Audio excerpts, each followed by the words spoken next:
Welcome to the Internships Work Conference. This is the insights from the pilot session. My name is Kieran. I'm the program manager for Internships Work and will be your host for the session. Just going to run through the agenda today. So we're going to hear from the Department for Education shortly. We're going to hear about what the pilot is. We're then going to hear from Cheshire, West and Chester about the work they've been doing. We're then going to hear from Derby about the model they're using for the pilot. We're then going to hear some updates from the pilot in Surrey, and that will be the close of the agenda. We have got a packed agenda, so quite a lot to get through. Just quickly going to do some housekeeping. So we've disabled all the mics unless you are a speaker. You can use the chat to add comments at any time. We will be sharing any resources and links from the session after, as well as the recording. There's no scheduled break for this meeting, but there is obviously you can take time yourself and take a break if you need to. To run live captions, you need to click on the More button top of your screen with the three dots, scroll down to Language and Speech, and then turn on live captions. Someone is at the front door.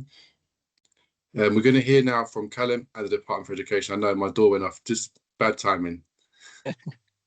Cheers, Kieran.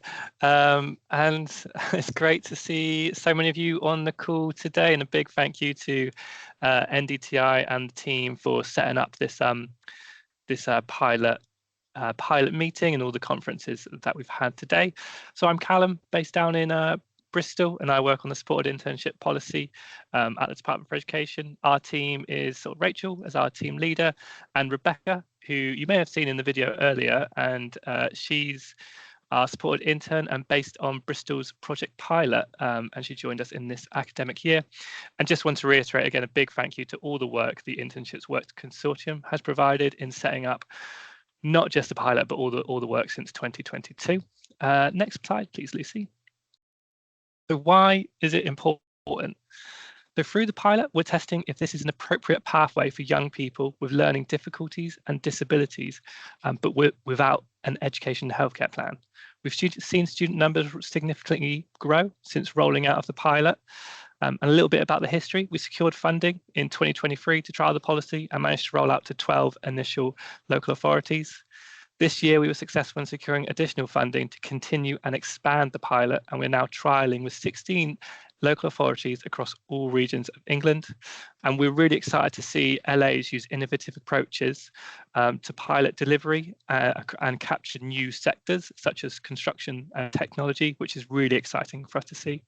And in terms of delivery, really, this is our first academic year with pilot delivery in all regions across England, so that's quite exciting as well. We've had to take quite an iterative approach to the pilot delivery and do things a little bit incrementally, but we now have that good spread, and we really wanted to capture local authorities in both urban and rural areas, so we can understand where our challenges are and what we may need to navigate going forwards. Important to say as well, all local authorities included in the pilot were subject to a very strict bid and evaluation process. So we wanted to understand that we were getting the best possible provision that we could with those local authorities. Next slide, please, Lucy. So here are our pilot local authorities, and a big thank you to those initial 12 who have worked with us since 2023. You've been incredibly flexible with meeting very tight time frames and always coming up with different innovative approaches and meeting our demands, because we can be quite demanding as a department. And we've also rolled out to those new 4 LAs, so a big thank you to those guys for coming on board too. We worked really closely over the summer and in last year to get you on board and get you delivering, and exciting to hear, especially from Derby later on in this session, about how that first year has been and how you guys have found it. The next slide, please, Lucy. So what's next? Excitingly, we have the Cooper Gibson pilot evaluation, and that's the full evaluation of our pilot. That is due in 2027, and that's not to be confused with the initial evaluation of our initial investment that is due shortly. So there's going to be 2 separate evaluations, but one strictly on the pilot. We've got pilot LAs delivering until at least the end of this academic year.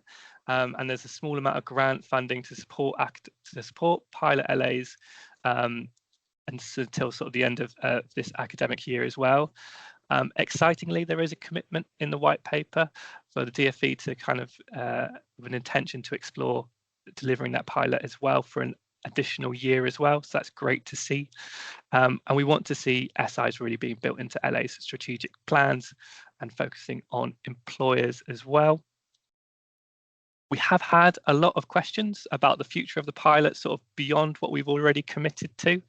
And we are still learning and kind of shaping the pilot and gathering a lot more knowledge from the delivery. So at the moment, beyond the initial 16 local authorities that we've included, we will not be rolling out that pilot further. And we'll really, do need to understand if this is the most appropriate pathway for those learners. Cool. Next slide, please, Lucy. So that's it really from me. I've got my email there if anyone wants to drop me a line. We'll be in the chat for the rest of the session, and just really excited to hear kind of from the rest of the callers today. So handing back to you, Kieran, and thank you for the moment to speak. Thank you very much, Callum. And I think someone's put your email address in the chat as well if people want to contact you. Thank you. Next up, we've got Rabab, who is the Programme Coordinator for Internships Work, who's going to be sharing some insights from the pilot so far. Hi, I'm Rabab. I'm the Program Coordinator. Some of you may also know me as SI Grants and someone who chases after reports. So it was fitting that we talked about some of the insights that we've gathered from the latest round of reporting from our pilot sites. Before I start, I do want to acknowledge the instrumental role that our regional leads have played in sort of expanding the pilot at such a degree. We've expanded to 4 pilot sites, which is amazing in such a short time, and they've worked very hard, very closely in supporting the pilot sites to sort of help them thrive. So one of the most interesting things about the pilot is obviously the innovation and the diverse delivery models that Callum also mentioned. So pilots are testing different approaches. This could be larger scale programs that older pilot sites like Bristol and Somerset have done, smaller targeted cohorts like the North Tyneside pilot site, pre-internship or mini-internship models. You'll hear more about it when Sabina takes over. Sector-specific pathways like construction and digital training and online components. So this diversity allows for a lot of valuable learning and sort of works for different groups, which is something that the pilot attracts. There's also strong demand and engagement from young people. So not long ago, we met up with the pilot sites, and one of the things that we heard constantly was that a lot of these young people had been largely limited to their bedrooms for a very long time. So it's great to see that there's a high interest, particularly from these young individuals who've been NEET for a while and those with additional needs but don't have an EHCP at this moment. Several pilots have also reported that they've exceeded targets, which is fantastic news, and want to expand if funding allows for it.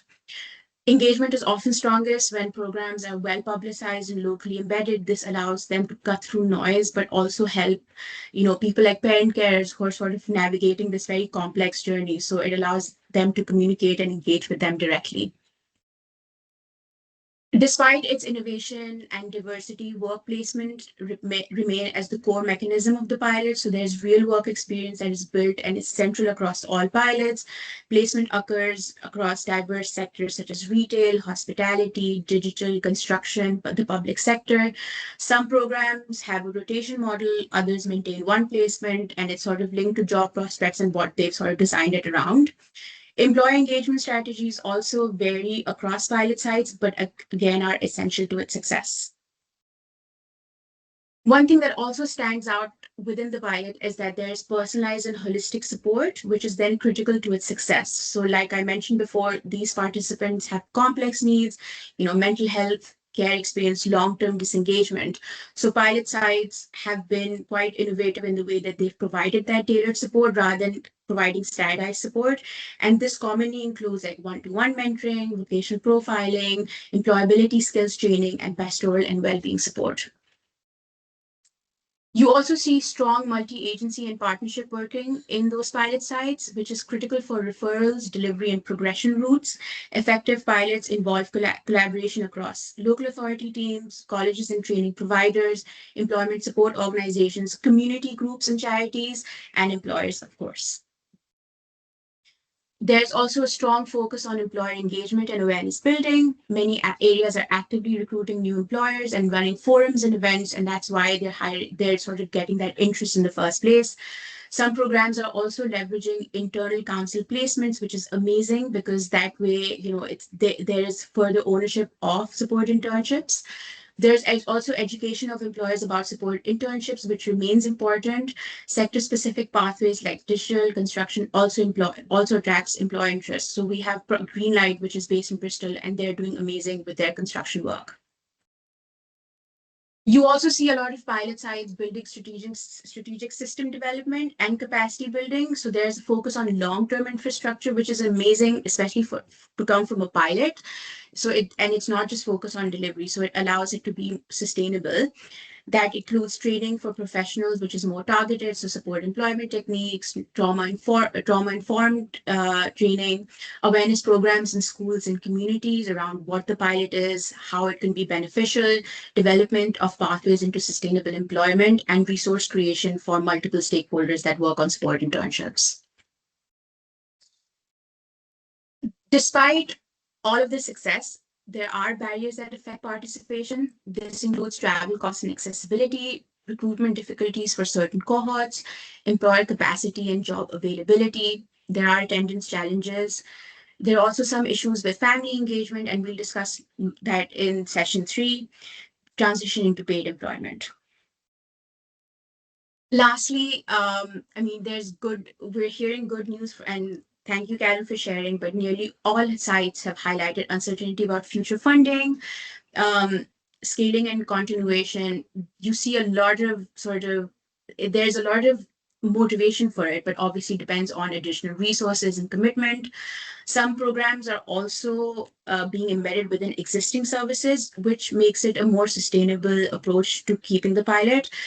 And there are obviously concerns about staffing, placements, and provider commitment that drives the success of the pilot. That's it from me. I hope you've had some insight into the pilot, and I leave my email in the chat if you want further details. Thank you so much. Thank you, Rabab, for sharing those insights, and very well done for summarising that so quickly.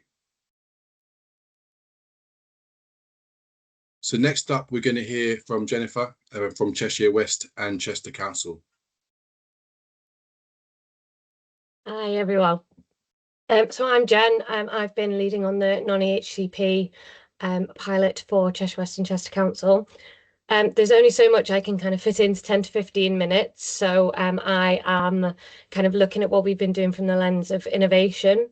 I could go on and on and on about all the amazing things that have been done and all the amazing outcomes we've had. But yes, we're going to stick to this today. So Lucy, if you could change the slide, please.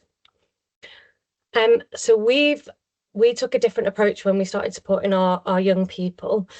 So one of the things that we looked to do was provide our support in creative kind of non-traditional environments, kind of moving beyond that classroom, that office-based support, and delivering sessions in places like local gyms, outdoor spaces, meeting the young people in public spaces where they feel comfortable, which could often be close to their home or within their community, which massively helped with engagement if they didn't have to come in to a professional environment to meet with their mentors. It really helped those who were disengaged or not fully engaging with traditional provision or traditional support. And that we found that this switch up made them feel a lot more comfortable. They opened up more and they built that trust with the mentor to help them move forward. And our gym-based pilot, where we delivered employability skills within a gym setting whilst the young people were working out with one of our mentors who is a qualified personal trainer, we saw that kind of improved motivation, confidence, and emotional well-being, and kind of that promotion in healthy routines. One of our young people actually met with somebody from the Department for Education yesterday, and when we first started working with him, he absolutely would never have spoken to anybody who was a professional. You know, he wouldn't have willingly let somebody come into his session in the gym, and actually he was having really mature conversations and talking about how far he's come, and seeing that difference yesterday, you know, really warmed my heart that just bringing him into that gym session has made him come on leaps and bounds since we started working with him. So it really does work. We also make sure that everybody on the team who's supporting these young people are trauma informed, and that they personalize the mentoring to that young person. So we do this through, when the referral comes through to me, I'll make sure I match each young person with a mentor who I think will suit their needs. On our kind of referral forms, we look at, do they need somebody nurturing? Do they need a male? Do they need a female? Have they got any, you know, likes or dislikes? So we can really match those young people with a mentor they're going to have that instant connection with, which has worked amazingly. And kind of having that personalized and trauma-informed approach, you know, really is how we've been able to foster those reports, that trust building, and again increasing that engagement compared to standard services for young people. We look at the wellbeing first approach, so we integrate that physical and emotional health, because we know if somebody's not in a great place physically, or the mental health isn't great, they're not going to be able to build confidence, they're not going to be able to move forward, and they're certainly not going to be able to go into the workplace and sustain that role that they've got. You know, so we make sure that we integrate all of those things, and we look, and sometimes that is just signposting that out for that support. You know, we're not counsellors, we're not GPs, but making sure that they get that support at the start if they need it has been really instrumental in helping them move forward. Again, you know, like the gym sessions, we're looking to implement fishing as well, where we do a similar thing to the gym, but those young people who maybe aren't kind of gym bunnies, they can still have those employability support sessions in a relaxing, lifelong hobby, and build those employability skills. So, but what we have found is, you know, it helps them manage their stress, it improves their emotional well-being, they start to develop resilience, you know, laying down all those foundations that they need before we even look at tackling that employability and moving them forward towards that. So they're in a real good solid pace before we even say, what do you want to do? What do you want to do for a career? Because if you're not great, you're not going to be able to answer those questions, and you're not going to have the confidence to speak out about what you want. So we also offer flexible, tailored pathways that adapt to the individual's challenges and motivations.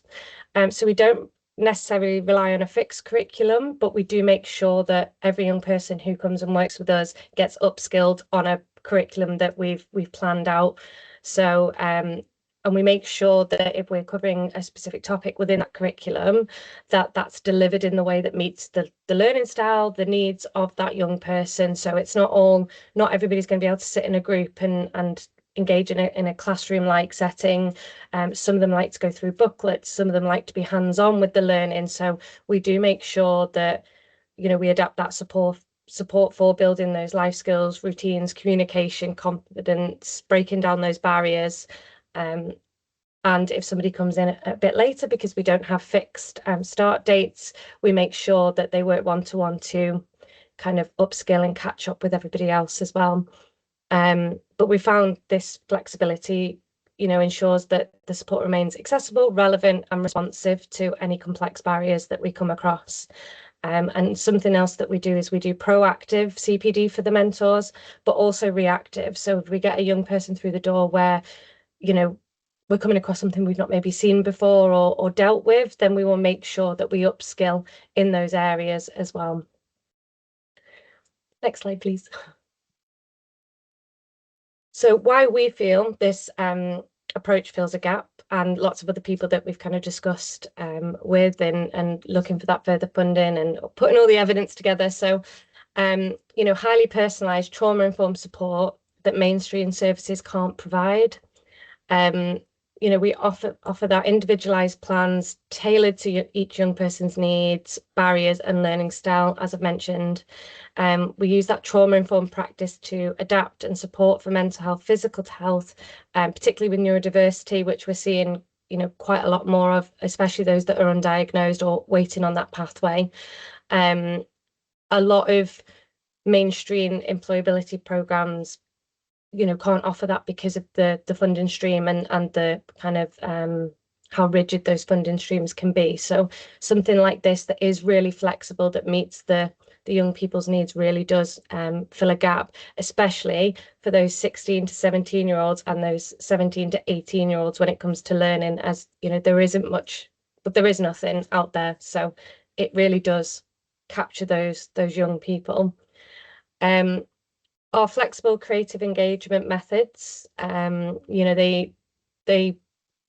we collect them from settings. Well, we collect them where traditional settings have kind of missed them, and we scoop them up, especially those that are at risk of dropping out of college, about to leave their job because it's not right. We swoop in and we get them engaged with us before they even kind of fall off anybody's radar. We working kind of beyond that classroom, beyond office environments. These approaches, they help them engage. So if they're leaving a college setting, they're like, no, I don't want to engage with anybody else. If we say, no, you can come to us in the gym, we'll come to you. We're not going to force you to, and we're going to listen to you. It reduces that anxiety, improves that comfort, and helps people open up in ways that traditional services can't offer that space to. I've mentioned this on the last slide, but we do have stronger, more consistent engagement, through those trusted mentor relationships. We talk a lot about how our mentors do become that safe person, that a really good role model for these individuals. And because they're carefully matched, they kind of do connect, and it doesn't always work, and if it's not working out and they're not engaging well with another mentor, we'll try with another mentor, and we don't know what a young person's like till we meet them. We can only go off the referral form, but we do make sure that the mentor relationships are personalized. It is that relationship based model, and it just leads to that higher engagement. And then it's also holistic, well-being focused support that builds stability, confidence, and life skills before employability. So like I've mentioned, it is, looking beyond those employment skills. It's looking where they're starting at, and the end goal, eventually for that young person is hopefully employment at some point, whether that's in a year, whether it's in 6 years, whether, further education is the next step. But that base of emotional well-being, confidence, motivation, healthy lifestyle habits, life skills are going to make sure that whatever they want their destination to be is going to be sustainable for them, and they're not just getting into a job and dropping out as soon as that support is removed. But we have found that does really get them ready for education, training, or employment, whatever that looks like for them, when the time is right for that young person. Next slide, please. Thank you.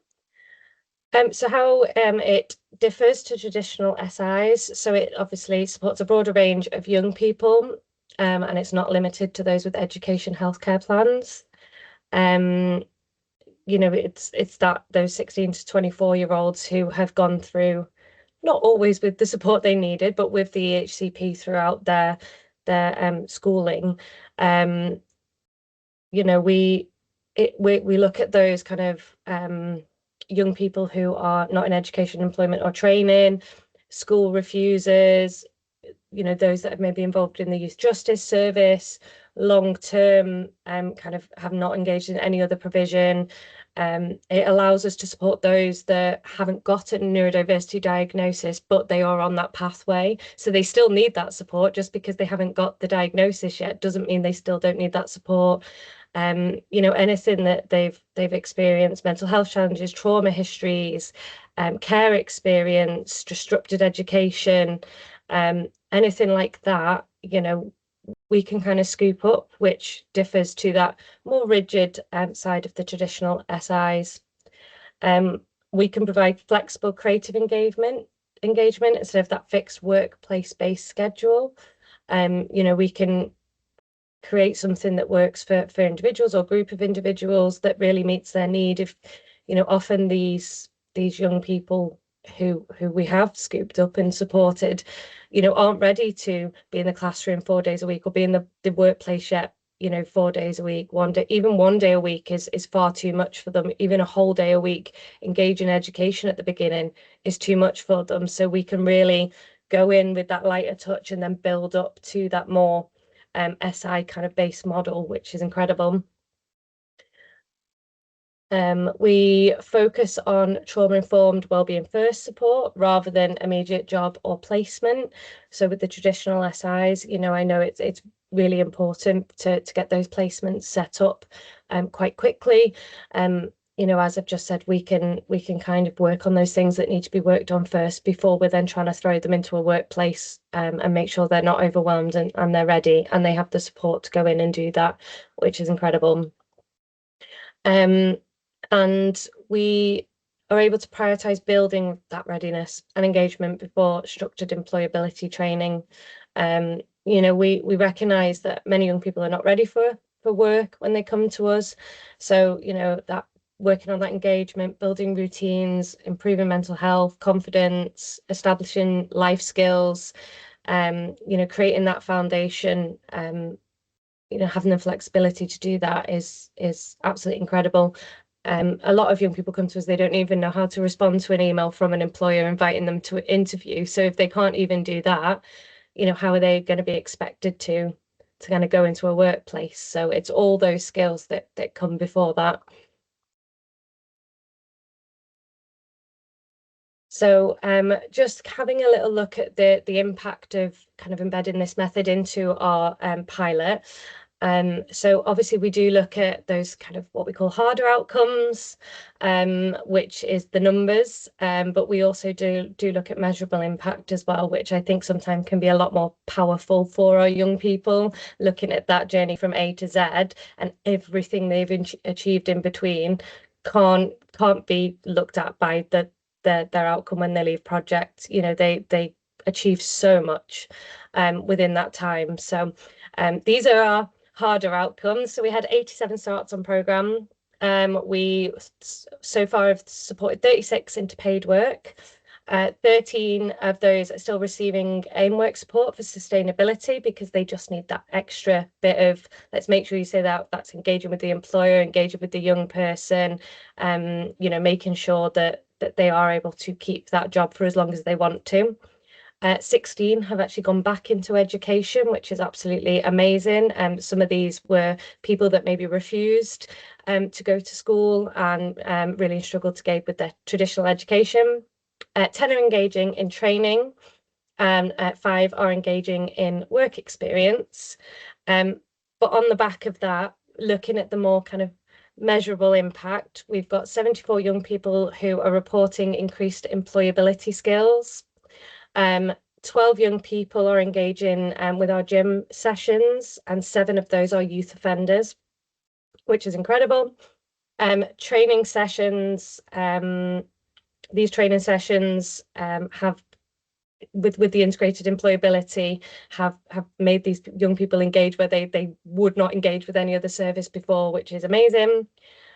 We've got 7 looked after children being supported and 15 care experienced young people in total. 15 risk of NEET individuals moved on to our project, preventing them falling kind of into that NEET category where they're not engaging with anything. We've supported 37 young people with mental health conditions, diagnosed. We've experienced a lot more mental health support needed, but those with actual diagnosed conditions, and 10 young people with physical health conditions are being supported at the moment. So, when you start kind of digging deeper and looking at all those things, there is lots more that goes into these harder outcomes. Next slide, please. And I just wanted to when we're thinking about kind of that measurable impact, put some comments from different groups of people. I mean, we've got lots and lots of comments I could have put in here, but I just wanted to make sure that I put some in so you can hear from other people how they've found this provision. So a young person sent a comment in saying, "My mentor has helped me so much with my confidence and helping me with anything I needed. My mentor has helped me in more ways than she knows. Thank you for helping people like me who are struggling to find jobs and find their feet in this crazy world. Really, really appreciate it." So even in just those couple of sentences there, you can see the impact that this has had on that young person. From a parent, we do engage with parents where needed or where wanted by the young person. So I just want to thank you so much for working with and helping S these past few months. She has come out of her shell, and it's great to see. The news she received this afternoon to say she has a job at company, wow, she was beyond excited. I hope this is a good start for her going forward. I'm sure it will be, and it's thanks to you. You have helped my precious little girl, and for that I am grateful to you. Thank you.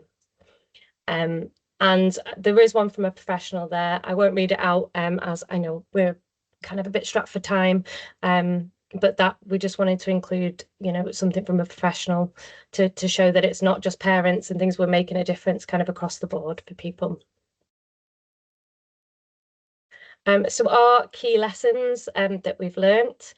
I mean, there's a lot more probably than I've put in here, but obviously the key thing and what this whole session is about is those traditional, creative, non-traditional environments significantly increase employment engagement. Our, you know, trauma-informed, personalised mentoring is essential for trust and sustained progress. Having that wellbeing focused support must come before employability work to achieve real change, and flexibility and individualisation outperform fixed one-size-fits-all provision. And I think we all sing, everybody on this call will sing from that hymn sheet as well. So yes, it was hard to pull out the key learns, but you know, these are the kind of top ones that we've found. And just some top tips for anybody that, you know, maybe has different provisions or is delivering, you know, this pilot at the moment. Use those non-traditional spaces if you can, and you can be innovative about where you deliver your sessions because it does help. Prioritise trauma-informed relationships. Focus on that wellbeing and sustainability, and stay flexible, and tailor the supports, you know, to the young people.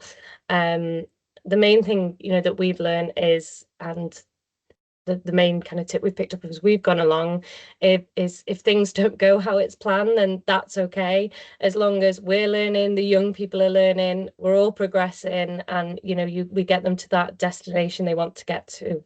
That is all that matters. So yeah, so thank you. If anybody does want to reach out, anybody's got any questions, you know, feel free to take my email address down. I'm more than happy to support where needed. I know we don't have time for questions on this call, but if you want to drop me an email, I'm more than happy to answer any questions that you have. Thank you, Jennifer. Some amazing work happening in Cheshire West and Chester, and great to hear about the holistic approach that you're taking in the sort of early stages in terms of getting young people ready to take on a supported internship. Thank you. Next up, we're going to hear from Sabina about Derby's model to the pilot. Thank you. I'm just about to share my screen because I've got my own presentation. So hopefully this will work. No, that's not it. That's not it. You don't want to see my diary. Just bear with me.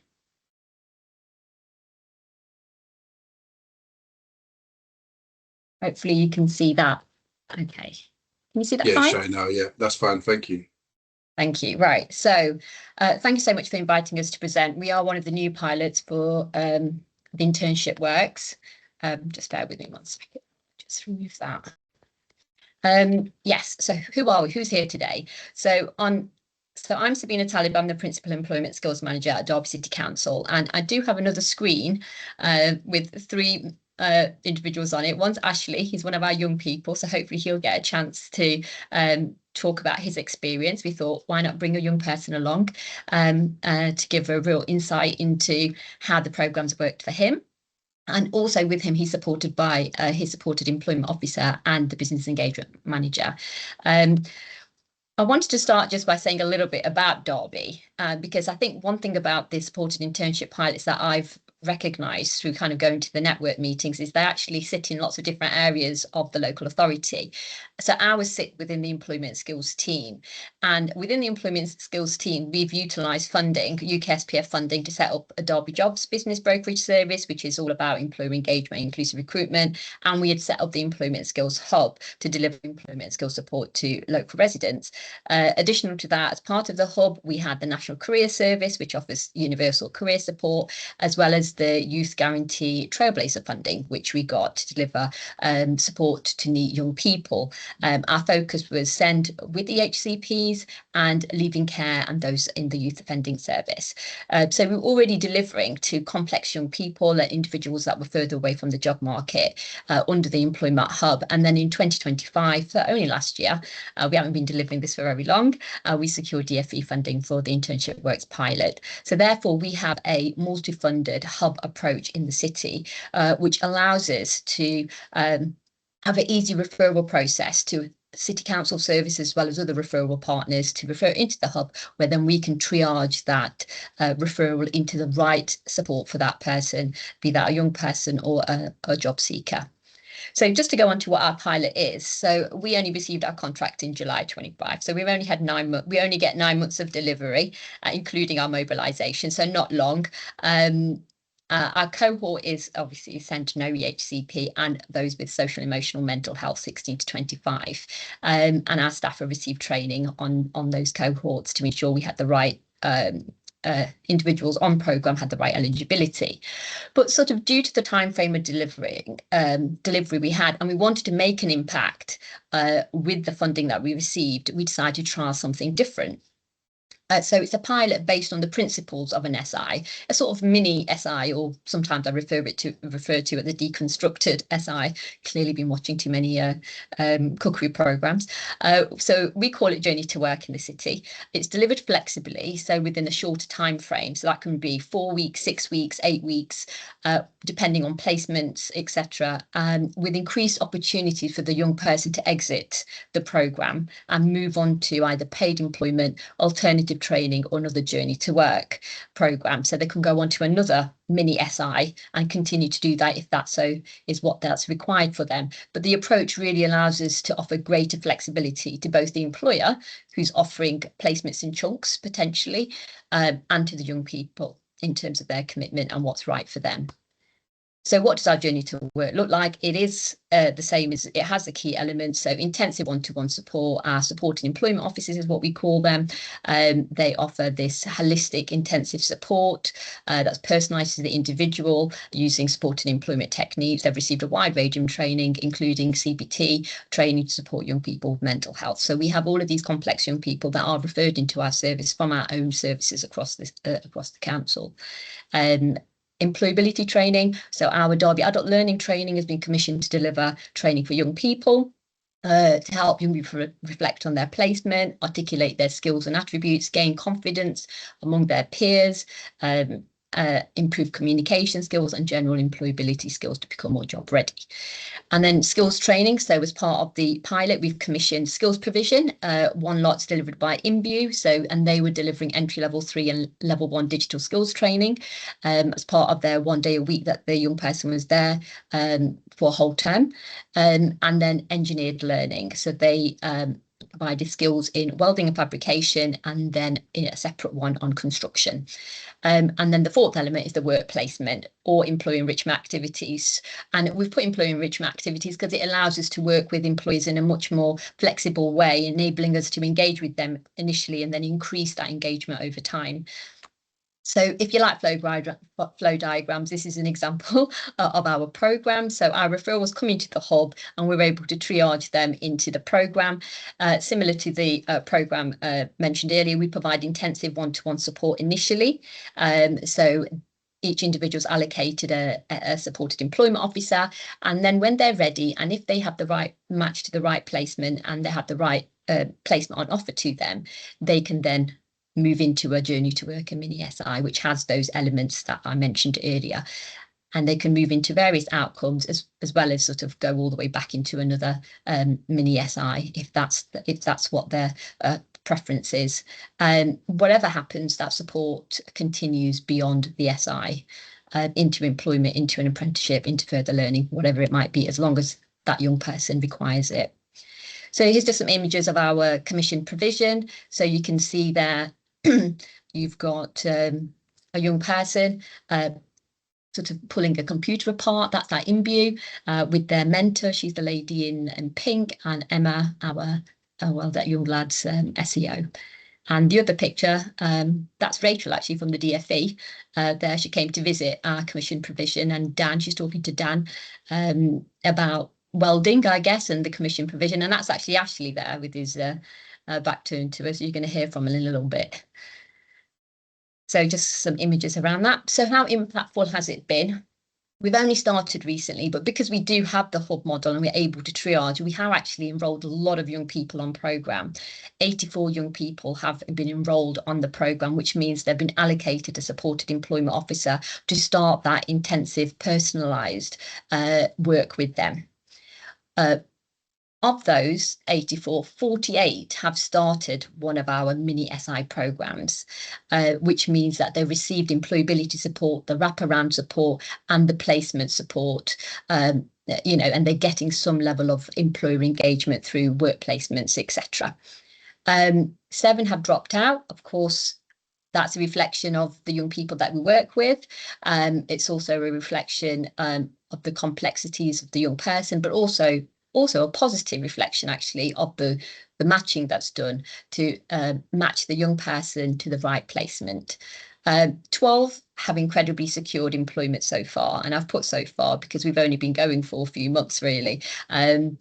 So we've done really well in securing a placement for young people, and we're hoping to do more of that by the 31st of March.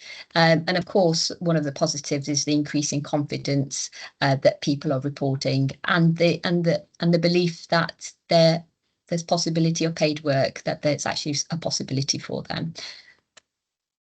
So this is one of our case studies. I'm just conscious I can't see the time while I'm sharing my screen. This is Iona, and you can see by the date, she was actually our first registered participant on the 5th of September. She is now neurodiverse, but only diagnosed after education. And she struggled with education, she had no qualifications and a lack of confidence. But she went onto our programme. Our programme that was only offering 4-week placement with an early years employer. But the employer was so impressed that they actually converted what wasn't meant to be an apprenticeship into a job opportunity for this young person for 20 hours a week over 4 days. And she actually started work on the 15th of October. So you can see how quickly this programme had an impact on her confidence, on her and on the employer, and actually securing her employment. And just a quote from her mum, I won't read it all, but it just reflects on, well, actually have I got time to read it? Probably not, but it just showcases how much change the programme has had on that young person. But what was quite interesting was the mum didn't believe she could secure paid employment, and she did. So that was really fantastic that we were able to do that for her. I'm now going to hand you over to Ashley to talk about what his experience has been on the programme. So Ashley, are you happy to come in? Yeah.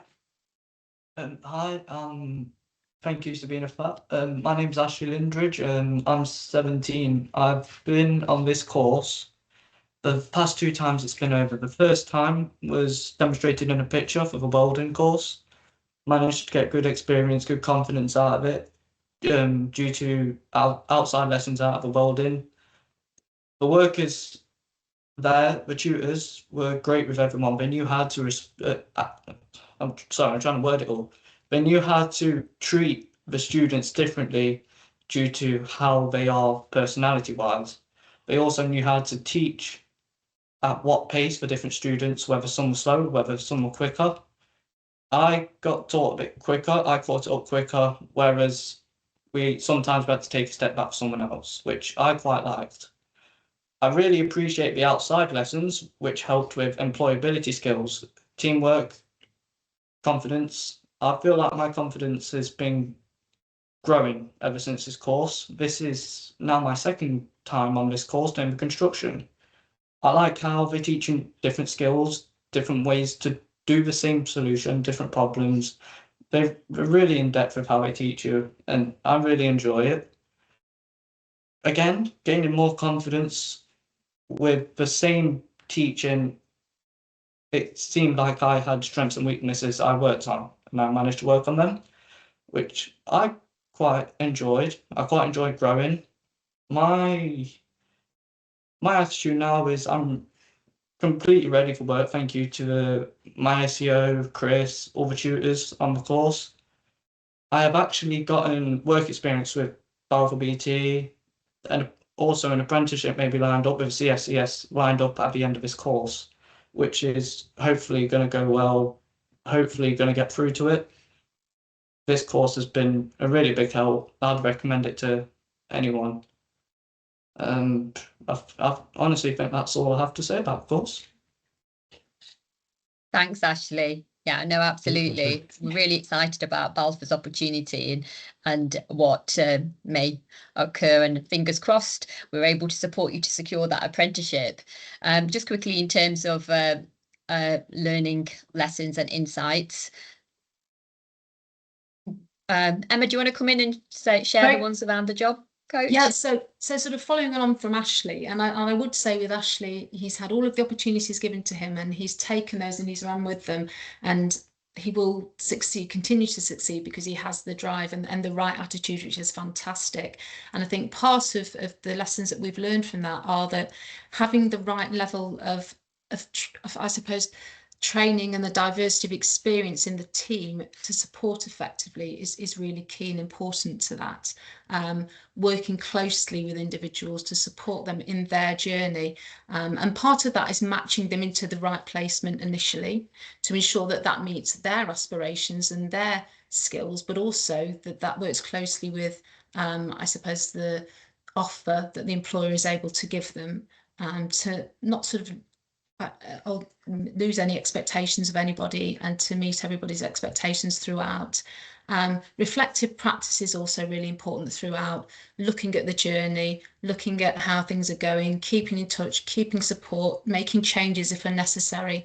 And I think, as quite a few people have said during this session today, flexibility is really key to that. Offering the right level of support as required. And Ashley touched on that a little bit, that the way that the sessions are taught are very much geared around the needs of the individuals. That also works to the relationship that we will have with the individual participants as well. Some people will require more support than others, and different types of support, but it's important that we work closely with them to enable them to achieve their aspirations. Thanks, Emma. Hi, Chris, did you want to say something quickly about business engagement? Yes, we don't have just much time. in regards to Ashley, Ashley talked there about the opportunity at Balfour Beatty, and this has really been down to the attitude that Ashley's shown.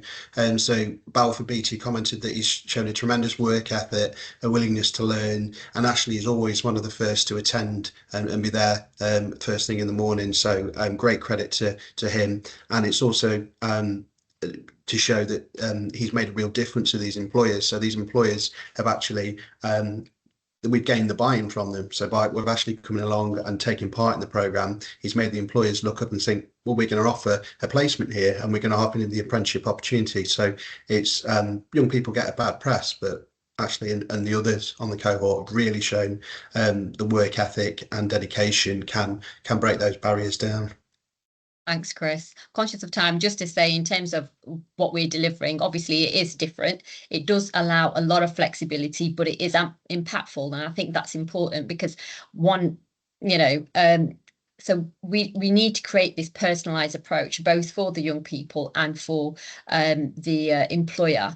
And Balfour is just an example of that, how we've enabled to move from employer engagement to work placement to or fingers crossed apprenticeship through a period of time. And this is only a short period of time. So I think flexibility, the use of funding and using it flexibly, and kind of having the hub in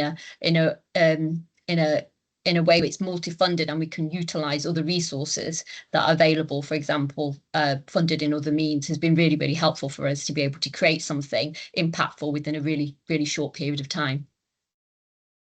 Thank you. Thank you so much. Thank you, Sabina.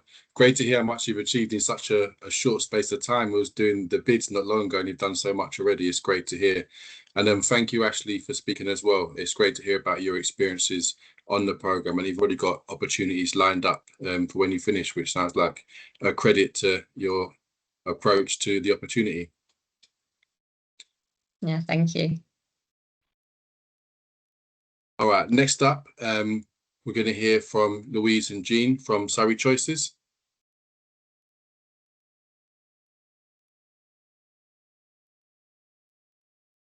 Hi there, I'm Louise. I'm from Surrey Choices.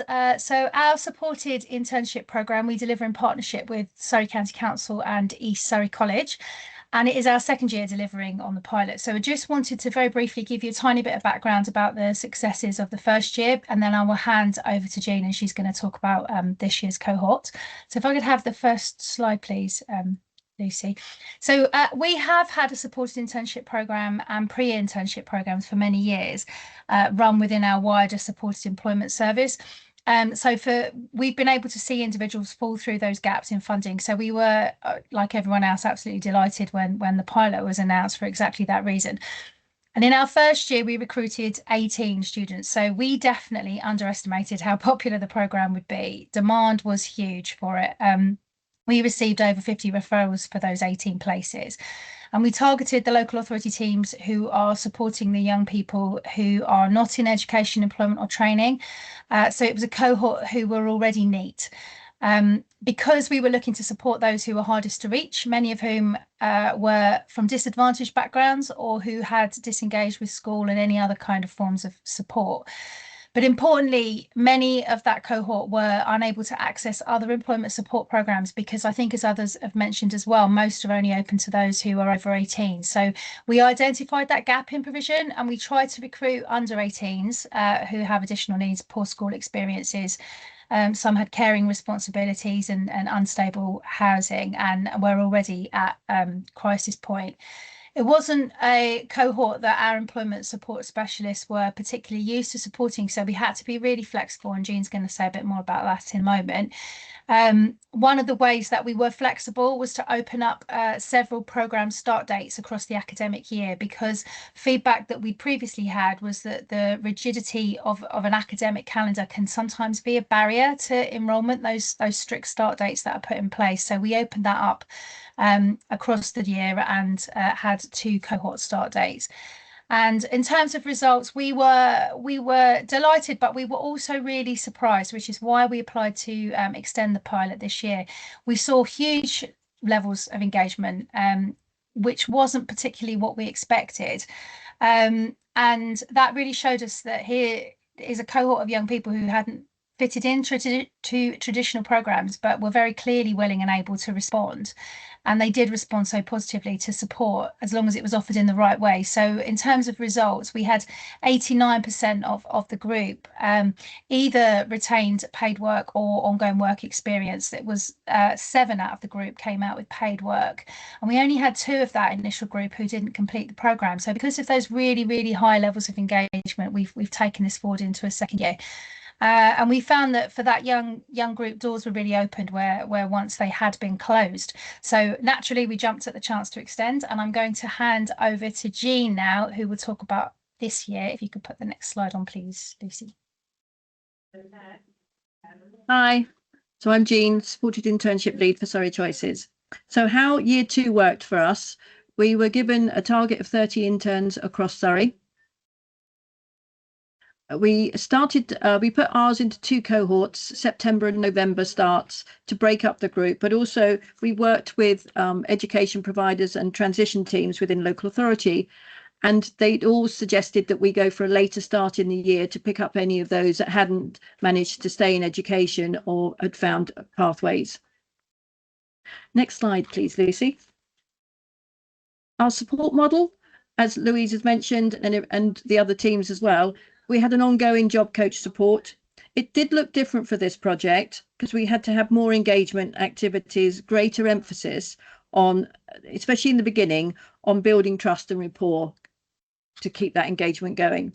We individualized pacing and goals, and they were set in conjunction with the student, and we job matched. We sort of put the coaches and the students, and we matched them, you know, for their interests and hobbies and the type of person that they needed.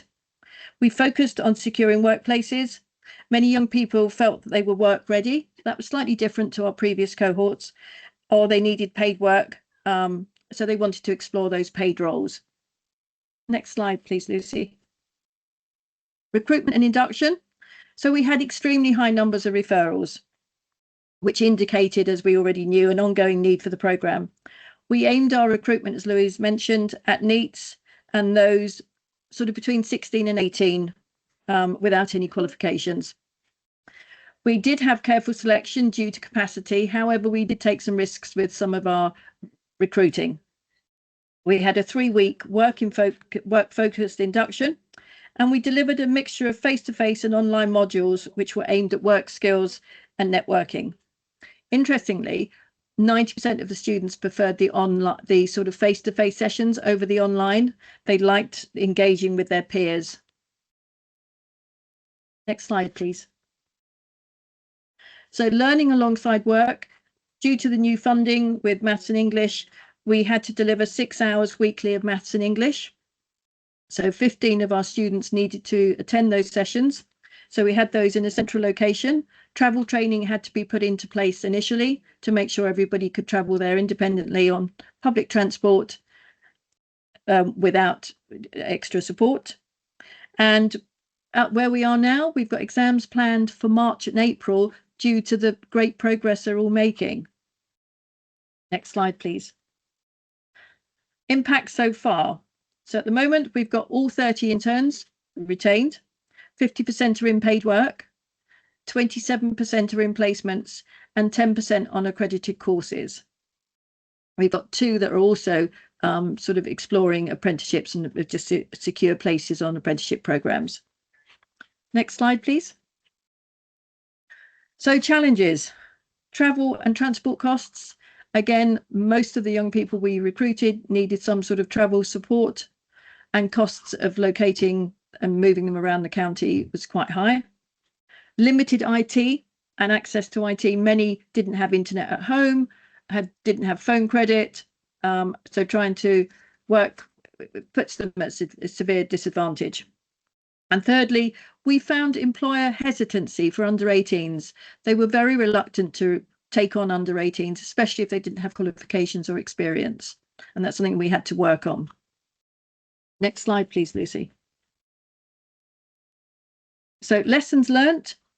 We had a high demand for places. As Louise mentioned, we were inundated with applications and still receiving them. High levels of engagement from the interns was amazing, better than we ever expected. But we also realised that flexibility improves retention, as already mentioned in some of the other programmes, that we found flexibility in the programme supported engagement and it kept the retention numbers high. And what we did was we removed the barriers and not standards. So we adapted our ways of working.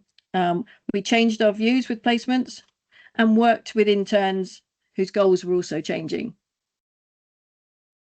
Next slide, please. So finally, we've got a case study on a student that started this year on our pilot. Starting point, he was very disengaged from education for 2 years due to anxiety. Didn't have any qualifications, hadn't sat any, unable to leave the house independently or use public transport. So no peer relationships or recent learning experience. What support looked like, lots of home visits and gradual engagement with family involvement, multiple meetings to build reassurance, and a supported induction, arriving early and building tolerance to busy places. We had to visit lots of venues in advance so that he knew what it was going to be like. So where we are now and the impact of that, he now travels independently by train and attends busy group sessions. He's got 100% attendance in his maths and English sessions, and is on track to achieve both level 2 in functional skills and maths. He's on a sustained placement. He's undertaken a referee qualification and has already refereed 3 matches, which Surrey Choices funded. And he's got a new placement secured and an outdoor learning venue. And he's made friends. So when I speak to Mum, and we're going to hear from Mum in our video next, she thinks we've changed his life. So we've now got a short video. Lucy, could you play the video, please? Just before the video starts as well, I know we're going to run over slightly by a few minutes. So if you do have to leave, we understand, and we'll make sure we share the link with you for the video so you can get a chance to see that as well. Right, Lucy, you can play the video.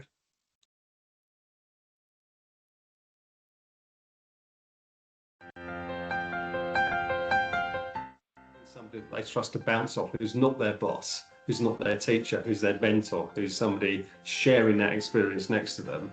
It just gives them a bit more confidence to come out and say that. We know that for some of these guys and girls, it's a bit of a journey, and that they might not be able to achieve that within a year. But that's what we're going for. We're going for paid work, or to get as close as we can for that young person as possible. We've got to teach people that they're going to make mistakes. We've got to teach them how to spot their mistakes and how to put them right. There needs to be more programs like this, because without this, they are just lost. There isn't any support, especially for under 18-year-olds at the moment who don't have an EHCP. So proud of all of the students that have come onto the programme, from where they started to where they are now. It's been a great journey, and from what they were doing, they were not leaving their house, as Jeanne has mentioned, really struggling to engage with us and the employment support specialists. But over the couple of months, we've seen great confidence in them. Some of them are travel training independently, which is fantastic. And some of them have actually gone on to do interviews, some of them actually on their own and didn't want support, and gone on to actually secure paid employment or apprenticeships. We've got somebody in particular, Jacob, who's referred to our programme following completing a previous programme.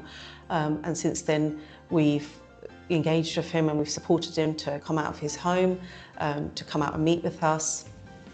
He's gone on to do lots of online courses and also attend his maths and English. So most of them were quite shy and withdrawn when they came to the course. Now they're quite confident in themselves. Also, they're quite confident in their writing, because most people struggle with the writing, putting things on paper, and they're seeing their achievements through mock testing. This will enable them to be able to move on and get an apprenticeship or go on to employment. He developed a lot of anxiety to the point where he stopped going to school in year 10, didn't do any GCSEs, and then was out of school and college for a couple of years. Wasn't socialising and was very anxious about going out, using public transport and so on. Jacob was enrolled to start the programme in September. Really incredible. It was almost like someone had just set him free almost. Confidence for using the bus and the train, to the point now where he doesn't even give it a second thought. He's on his laptop very regularly looking for jobs. So he's got like a drive now. So it's been amazing. He's working towards his functional skills in maths and English. I mean, he came home the other day and just announced, I've done my presentation to a group of peers. I cannot even imagine. He would never, ever, ever speak in class. He's also volunteering Oxfam. I think has been absolutely brilliant for him. And the other thing he's achieved, qualifying as a football referee, which has been funded as part of this internship. The whole team have been really supportive. It's been life-changing actually for Jacob, so I would thoroughly recommend it to anyone who can get a place.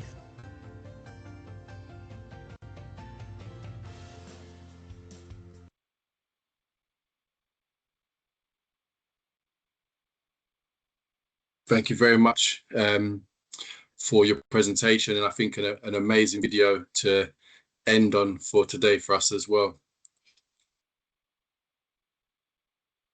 We are going to close now. Thank you all for attending. I hope you've enjoyed the session and found it as inspiring as I have as well. We're going to put a link for the feedback form in the chat. There is one more session today we're running, aimed at parents and carers, 6 o'clock this evening, and we are still taking sign-ups for that. So please feel free to share with any parents and carers you think that will benefit from attending that session. Again, thanks again to all the speakers that spoke today. It's been amazing, and thank you all for attending.